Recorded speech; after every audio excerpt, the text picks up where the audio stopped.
Welcome to the Industrial Talk Podcast with Scott McKenzie.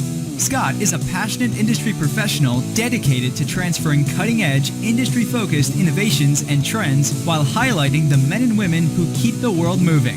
So put on your hard hat, grab your work boots, and let's go. Again, thank you very much for joining the Industrial Talk Podcast, the number one industrial-related podcast in the universe. That is solely 100% dedicated to you, the industrial professionals, the companies that get it done. I say it, I've said it 1,000 times. You are bold, you are brave, you dare greatly, you innovate, boy do you innovate, and you change the world. You're changing people's lives. That's why we celebrate you here on this podcast. All right, great interview, subject matter near and dear to my heart, and that is the subject of sales, marketing, and branding, strategies associated with, and we're going to be talking to a gentleman by the name of Thomas, or Tom, and his last name is Pisello. That's Pisello. I hope I'm not butchering it, but I normally do. Mediafly is the company. Let's get going. Yeah. Once again, we've got to be about surviving. Information on this particular podcast has got to be able to provide information, tactical information on how to survive. It also has to provide tactical and highlight leaders within industry dedicated to recovery. And then, of course, how do we prosper going forward in this particular, world we live in right now, which is, for me personally, it's a bit frustrating, but I'm sure it's frustrating to you. Let's keep the right mindset going. So, once again, if you have that mindset, if this platform, right, the industrialtalk.com platform is dedicated to surviving, recover, and prosperity, right? How do we do that? And then you've got to be those are non-negotiable facts. You cannot say, no, that's not right. You have to say that that's right. And these are the pinpoint focus realities of your business. And we're going to be highlighting individuals that are leaders in their field, because we have to. Because we're focused on retaining talent, managing your risk, saving money, being frugal where you need to be frugal, making money. And that's what this podcast is about, or this particular interview is about, making money, and definitely creating business resiliency, because we never know when that two-finger death punch is going to happen again, if it's going to happen again. But it's better to have a very resilient business. And we're always going to focus in on one: collaboration, innovation, education. And we're going to do it because we need to move forward, and we need to just feel comfortable with making mistakes. Stub that toe, get back up, and do it. So everything that we're going to be doing, and we've been doing on the Industrial Talk podcast, is focused in on your success and surviving and rebuilding or recovering, and then, of course, prospering. So we do this how? Okay, Scott, we've got the Industrial Academy out there, and it's in subjects like operations, leadership, finance, right? Sales, marketing, and branding, and emerging technologies, and technologies sort of mold together. And they're taught by leaders in their industry. And it's a way of being able to get that education out there.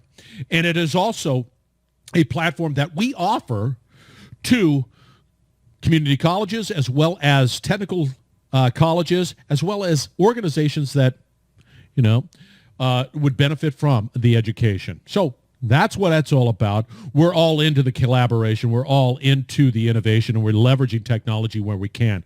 The other one is a lot of the great thinking out there that exists in blogs, and then we're trying to create and make it simple for you to go to one location, right? One location, and this one is the Industrial Talk Reporter. And all we're doing is we're taking the individuals that we have fortunately interviewed, and they have greater insights into other areas, and then be able to link those articles so that you don't have to go try to figure it all out. They're all there. And you know what they're focused on? That's right.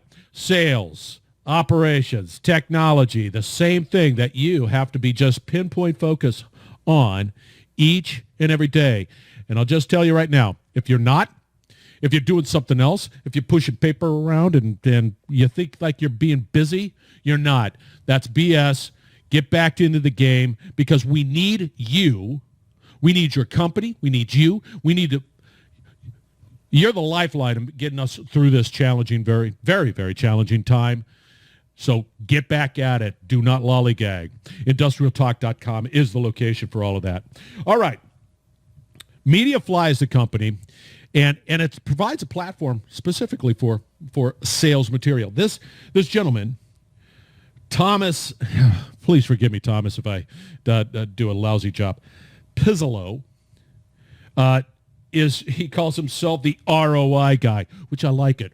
Return on investment guy. He is just he's committed to being able to get that return on investment and providing customer value each and every day. So that's what this guy's all about. You will not be disappointed with this interview. He's so much fun to talk to. And of course, he said yes to get on the old podcast because he knows that what he's going to be talking about benefits you. All right, enjoy this interview on the Industrial Talk podcast. Here's Thomas. Hey, Tom, welcome to the Industrial Talk podcast. So glad that you made time in your busy schedule. You are a busy man, and I'm excited, really excited about this opportunity to talk to you about, a subject matter that's really passionate for me, and that's sales, marketing, and branding, and what you bring to the table. But before we get into that, give us a little background on who you are, where you come from, and why you're such an incredible professional, and what you're passionate about. Talk to us. Oh, thank you so much, Scott. Thanks for the invitation to be on Industrial Talk. What am I passionate about? I am the ROI guy, so I'm passionate about bringing customers value and helping solution providers to better communicate and quantify value. That comes from improving the messaging of what you use, improving the content and how sellers find and deliver that content, so sales enablement, as well as the way that you can quantify that value with customers with different interactive tools. So passionate about everything value-oriented for customers. I like that. How did you get involved with that? But I mean, I know how I got involved. I ran a company, and everything it was all about sales. Get it on in. Come on, man, bring in revenue and give me a good return on that investment. How did you get involved? Exactly. I was a product manager, and I had a few product lines. It was in computer storage, and I was trying to make those solutions easier to sell and easier to buy. And in solving those problems, I kind of became expert at, well, how do you communicate value? How do you quantify it? How do we get the sellers the tools and the content they need from one place and bring it to customers rather than looking all over the place for it in the emails that I sent them in the different repositories across the company. So I was having to solve these problems as an individual practitioner with my product line and a new enterprise sales force. And for me, it was about just solving my personal problem. And what I realized was, hey, there's a business to be had in improving value communication and quantification, improving sales enablement for organizations. And so what I did was I branched out and I started consulting on that for other companies. And the tools I was developing became more popular than my product line. And I left that company and I became a serial entrepreneur, then creating companies after that to solve these problems. I like that. I fall right into that category. I'm a serial entrepreneur, and I just get passionate because you start to feel those juices start rolling, and you're thinking, yeah, man, that's going to be great. It's great. Now, we're going to pose this question because listeners out there, we're going to be talking a lot about sales, strategies, content, pulling it all together. What problem are we dealing with today, Tom, that we need to just sort of, the elephant in the room outside of the COVID-19, the elephant in the room from a sales perspective? What are we dealing with right now? Right now, what's the pain? Yeah, the pain right now is, where the rubber meets the road, when a seller goes to have an incredible conversation and create an incredible experience for a customer. Right now, digital is the only way to do that. We're not having the in-person meetings. And even when we start to have those in-person meetings again, if you do it the old way, what happens? A seller is preparing for a meeting. they go to a number of different places. They've got their email, they've got their PowerPoints. Usually those things are saved locally. Who knows if they're the right versions? Who knows if it's the right content that you really want to have shared, right? They've customized, and in a lot of times I'll use the French bastardized the presentation for their needs. They might not know when they're presenting to a certain vertical exactly what content would be the best for that vertical. And so they use their tried and true content and their tried and true presentations, but they may not know that there's some new, more powerful, engaging content that can be used to better communicate and quantify the value. So the problem that we're solving is sellers oftentimes are not enabled well enough when they go to meet a customer so that they've got the tools and the presentations and the content they need to help fuel the conversation and then to share with the customer afterwards. And they're going to many, many places for it, and oftentimes struggling for hours to find the right content and to customize that content for each engagement.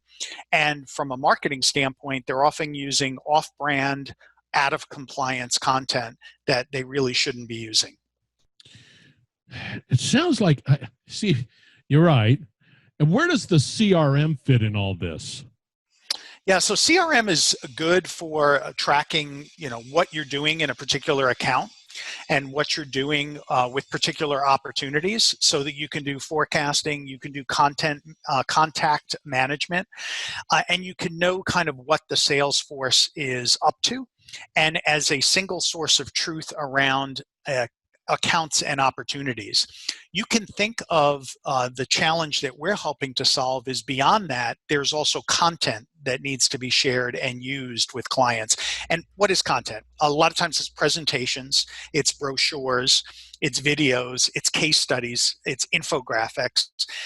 It's those things that are going to help to support the engagement and the conversation. And there often in organizations isn't a single source of truth for that information. Yeah. And often it's antiquated in the techniques of either managing that content or presenting the right kind of content. And so what we're solving is, just like before, when there would be multiple spreadsheets in an organization and you'd manage your accounts and opportunities in all those different spreadsheets, think of the same thing as there's content sprawl in organizations today. There's content in emails, there's content on desktops, there's content in 5, 6, 8 repositories that every product manager has set up their own repository for their content. And as a seller, you don't know where to go. And so you spend all these hours looking for that information, just like we used to find hours looking for all that account and contact and opportunity information before CRM. I like the term content sprawl. So listeners, what we're talking about is just a basket full of selling chaos. It's like, and I've been there. I know what it is. It's like, hey, I remember that one slide, that one deck. What now? Where is it? Tick, tick, tick, tick, tick, tick. Maybe it's not relevant. Somebody didn't update it. I mean, it's just a myriad of really or Scott, you challenging can't stuff. find it. Yeah, you can't find it, and you recreate it. And so it's so wasteful. So there's a lot of lost productivity for the sellers. And then from a marketer standpoint, you've got no way to track and understand what gets used or doesn't get used. And that's a problem, because organizations throw a ton of content at sellers and produce a ton of content. Half of it is good and half of it is probably needs to be retired, doesn't work. Which half? Yeah. How do you track that? And what resonates well? I mean, if I'm selling and I have a deck and I know that deck communicates or whatever for that buyer, whatever looking at, then that resonates. But if I use something that's antiquated and doesn't, it's like you'd only have a couple of bites at this apple of opportunity, right? And so you got one shot nowadays usually, and you've got to put your best foot forward. And if sellers are struggling to know what to present in the best content available, that's a challenge. So there's two things here that one, got it, basket of selling chaos right here of just stuff, and the organization is just tossing stuff in there. This looks fine. So that begets the question of a process. How do you wrangle that basket of selling chaos into something that makes sense, that for me personally feel warm and fuzzy. That's one. And then two, the process of keeping it up to speed. And I would imagine, based off of that, I'm saving time because I go to the latest and greatest. Anyway, tell us a little bit about that. Yeah, so it's a sales asset management system to start with. So you've got one place where the marketers put all of their content, and the platform is smart in that it'll go and catalog that content automatically for you. So you don't have to spend a lot of time tagging it, categorizing it. It will smartly know what that content is, what it should be used for. You can apply tags to it, but essentially it's a way where you can put all of your content so that there is a single source of truth. And then as updates are made to that content, you're updating everything in one location.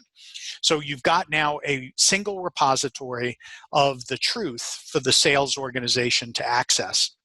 As a seller, you can now find all of the content. Now, how do you do that? Well, you put a playbook interface on top of the content so that depending on who you're meeting with, the selling stage that you're in, the part of the buyer's journey that your customer is in their decision making, you know exactly what content you should be using to help to facilitate the conversation you're going to have to them and to facilitate the buyer's decision making in the process.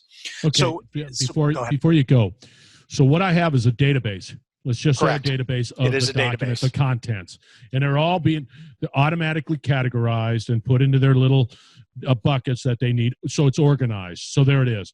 Then you put a GUI, or graphical user interface, on top, and that there's some logic with that interface that is a part of the sales cycle to a certain extent. Like, yeah, I'm here. Or think of it in terms of either sales cycle or buyer decision-making process. And I like to recommend to customers they pivot it to the buyer's journey rather than the sales cycle. Yeah, it's more other focus if it's a buyer's. It's like, yeah, you got it. It's not you, other. Right. And so now, for me, how do you, there's two questions. So one, how do you deal with rogue salespeople out there to make sure that they're, you know what I'm talking about. I'm not trying to be negative, but there are rogue salespeople saying my stuff absolutely or whatever.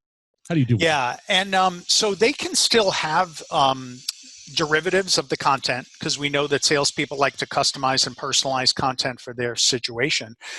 But it does track usage and compliance to the system so that you can make sure all your content is compliant. And at the same time, it'll help to assure that sellers are still provided with enough latitude to be able to customize and personalize the content, but keeping it brand compliant. Okay, so now what we've got is we've taken the basket of confusion, of sales confusion. Now we put it into a database, and we've, in essence, eliminated the frustration of, because right when you go down that road, it's like, okay, now I got to upload it, and then I got to categorize it, and then I got to, I'd rather do, if there's a lot of effort on trying to get it up in the database, but now you've eliminated that. It's sort of, all I have to do is just say, here's the content. It could be PowerPoint, it could be PDF, it could be whatever it might be. Videos, infographics. And then it categorizes it, and then we create a branded, to a certain extent, a branded GUI. Correct. Now for me, seller, I'm able to access it and access the relevant information for my interaction with the buyer. Correct. To either based on who the buyer is, where they're at in their journey, to get content recommendations exactly for that proactively, or to be able to quickly put in search criteria and find the content that you're looking for. And then you can take that content, customize it as the system will allow, and there are certain parameters in terms of what's customizable, what's not. And then here's the best, Scott. You can share that with a customer in what's called a collection. So you can almost create a little portal for the customers of all of the content that you think they should be looking at that point in time. And then we can track how the customer is consuming it. So for example, if I were trying to get you to understand our solution better, I might provide you with a solution guide. I might provide you with a video demo. I might provide you with a presentation overview. And I can see which pieces of that content you've looked at, where you spent your time, in the video or in the slides or in the document that I sent you, and also who you shared it with. So we now not only know what sellers are using the content where, but we also know what buyers are consuming the content, how much engagement they're having with it, and how they're sharing it amongst the 10, 15 decision makers within the buying decision. So when I go in there and I look at the analytics of what's moving, what's resonating, what's not, what's whatever, I can have a clear picture of saying, well, this deck did real well. Mm-hmm. You know, this company shared it around. They were. Can you get down to what page they're on? Exactly, and how much time they spent on every page. So I know, for example, if they spent a lot of time on an architecture slide, that they may be comparing it, different architectures together. Yeah. Or if they spent time on a particular use case or challenge area of a demo or challenge area within a deck, then I know I should be concentrating on that more. Another great thing is, sometimes you'll have an engagement with a customer, you'll have a great meeting, you'll send them the content, and they don't follow up for 2 or 3 weeks. Shoot, they've got a day job. This could be a side project for them. But one of the things one of our sellers does a great job with is they'll see that they picked up the content 3 weeks, 4 weeks later, where they looked, and provide a email or a phone call right to them right away to know that they're re-engaged. So you've got this visibility that you haven't gotten before. So what have we achieved? We've got all of the content managed well. So now as a content marketer, I'm not getting tons of calls from the sales force like, where did that deck go? Can you email me this latest content? Can you provide me content to do X, Y, and Z? No, it's all in one place. As a seller, I am guided exactly to the right content with a graphical GUI, with artificial intelligence that tries to maximize the content that gets used where, how, when, and also with search capability. And I don't have to recreate content or spend a lot of time finding it.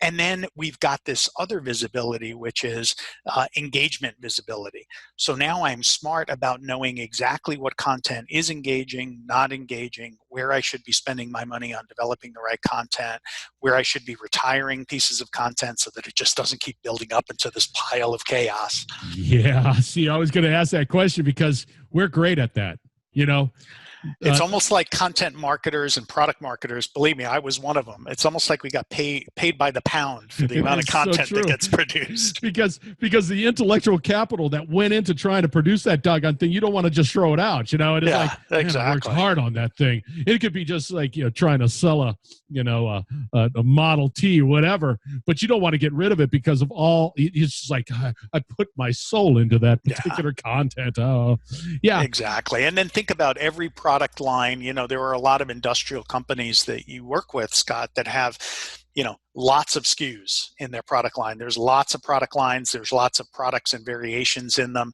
And the content just proliferates. Content sprawl is a word we used earlier, and that is what occurs. These analytics will let you know exactly what is engaging and not engaging, where they're being used in the various aspects of the buying journey. So are there gaps? Are there extra pieces of content we should be developing that we might not have? And as well, what content isn't being used at all and should really be archived and retired? See, that's interesting because could you theoretically resurrect content? Let's say it's stale, whatever it might be. There's a staleness to it and it just sort of sits there. But if I take a couple of tweaks and adjustments, it might be a product, a content that could, Yeah, you could revive it. Absolutely. Yeah, there's definitely, sellers like new things if they know they're there, and customers like new insights, new information, new formats. So there is definitely this concept of stale content, and content does get stale. It's in there 2 years, even if it's someone's favorite piece, they get tired of using it. Yeah. Customers might have moved on in terms of what they like to see visually. It could be an old style. It could be old metrics, old research in it. So absolutely, you can identify the content that may need life support and need a little bit of revival. I like that because there's a lot of effort that went into the original piece of content. Yep. And I don't have a problem with that. The other question I have is so now you have all of this. Is there, I do the same thing with podcasts. When I go to a conference and I set up the lights and all this stuff, there's a a slight, a slight wow factor, right? But Mhm. that slight wow factor, because then they look at me and then they say, God, that guy's ugly. And it's like, yeah, there you go. Now that's right. But that slight wow factor sort of brings in the attention. When we start talking about, because the old way is when I'm firing up my computer and I'm talking to the person and I'm just going through the same sort of process. Yeah, you're showing the PowerPoint, so Yeah, lights go down, the PowerPoints go up, and the yes. heads hit the table. Yeah, That's exactly. exactly correct. Now, what we're talking about, you've got this database, great content, all up to date, right? Boom. Now you have this cool interface that I can sit there and go, oh, right here, click, boom, there. And it's sort of, I'm thinking that there's a wow to it. So it not only lets you get access to the content, but it lets you display it in new ways. And so, and it lets you invent new types of content as well. So that's really important, because the user experience, or the experience of the seller and the customer and the buying experience, is actually one of the key differentiators today. Yes. Products are starting to look and feel and act way too much like each other. So the differentiation becomes part of the engagement, is what makes it different, not necessarily the product itself. So how do we do that? So the tool lets you put together interactive pieces of content that can either be interactive on a visual basis. So one document can be used as a navigation element, and you can map stories into it, and you can access other pieces of document between it. There's animation support, so you can animate everything. You're not stuck with a linear presentation. You could do hierarchical presentations. What I mean by that is, based on a challenge they're interested in, you click a button and it jumps right to that section. And then from there, you might be able to bring up a video or a demo, or some data that's relevant specifically to them, and have it be data driven. And then there's a whole set of interactive tools that do diagnostic assessments, return on investment calculations, total cost of ownership calculations, downtime calculations for industrial products. So different things like that can be part of this newer platform. And so there's support for all kinds of new navigation, animations, visuals, and data-driven content. I love it. I love it. I mean, that is a game changer. I didn't realize how much just changing the interaction, because I call it just a content numbness. It's like it's the same stuff, and you know it doesn't capture anybody's attention because we're just all numb to it. And I like the fact. Now, I'm taking my pile of sales confusion and stuff, and I put it on it, and I've created this. You had me at that. How difficult is that transition from a company who's dealing with this chaos to something like this? And I guarantee you somebody's going to say, I used that doggone slide one. I can't find it in your system. And you know that conversation's going to happen. But it does still, and you know, and Scott, I know firsthand, because before I was a part of Mediafly, I was actually a user at a company that I was running, and I got designated as the person that's going to help stand up this new sales enablement platform to enable. We had a relatively small team of folks. So what did I do? Well, what was I doing before? People would ask me all the time, where was that deck you had? Where's that piece of content? I can't find it here. I can't find it there. So a lot of my week, I mean, I would spend probably a good 4 to 5 hours providing sellers with what they needed to sell with every week.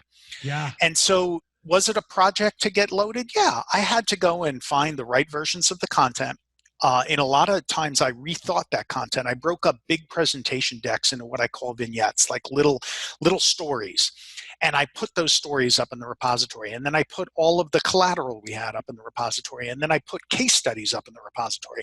And it was a little bit of work to get everything uploaded. But because the categorization and all of it's called metadata that defines kind of how the system will then find it, it was not hard to specify the little bit of metadata I needed to provide. The system was automated. So the uploading took, maybe 20 hours, but within that first month, I was break even on my hours because I didn't get requests anymore. Everything was all in one place, and the sellers had that streamlined access that they need. Now, a lot of organizations we work with are big CPG, big manufacturing companies, big technology companies. The challenge they have is they've got thousands and thousands of pieces of content. I mean, some organizations, 10,000, 20,000, 50,000 pieces of content. It's a tsunami so of stuff.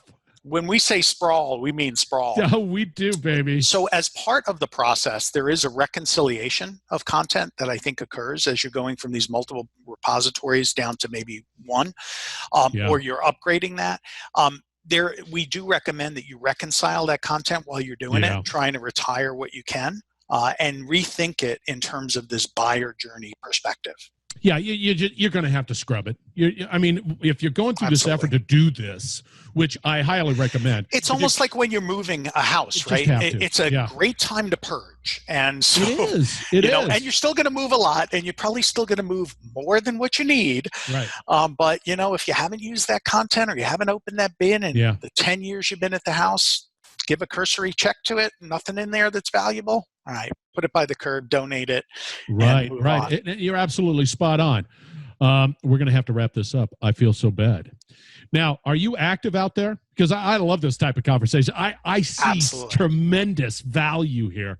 It's making me just all excited and giggly inside. I just love it. Yeah. We do. We've got an institute called the Evolved Selling Institute. Yeah. It matches my book, Evolved Selling.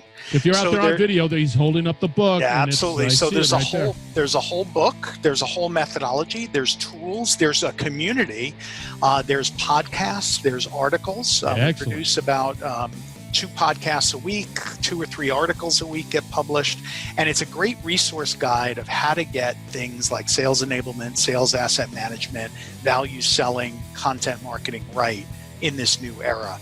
So it's a source we created as an independent source to help promote these practices and to share practices with each other. Okay, so what we have is a free e-copy. I'm looking at your form right now. A free e-copy of the Evolved Selling book. You said you've got a doggone podcast. What's the name of that podcast? It is The Evolvers. Gotta love it, man. Okay, so and then you have a company website called evolvedselling.com. Correct. So, okay, and that is the Evolved Selling Institute. Correct. I love it. A lot of stuff out there, a lot of positive, good content, good information. It will all be out on the Industrial Talk podcast. And if I want to reach out to you on LinkedIn, will you respond to me? Absolutely. I do all the time. So if you want a free copy of the book, if you want to get any advice or clarify anything we spoke about today, reach out. Absolutely. I like it. Like it a lot. Thank you, Scott. All right. That guy, his name is Tom Pisello. Pisello. You got it. It was close. Pisello. No, good it's not Irish name. Yeah, no way, man. And he's out there on LinkedIn. Reach out to him. Stay tuned. We're going to wrap it up on the other side. Definitely going to be talking more about all the great stuff that Tom and his company brings to the table. So don't walk away. Don't even think about clicking off of this particular podcast. We'll be right back. You're listening to the Industrial Talk Podcast Network.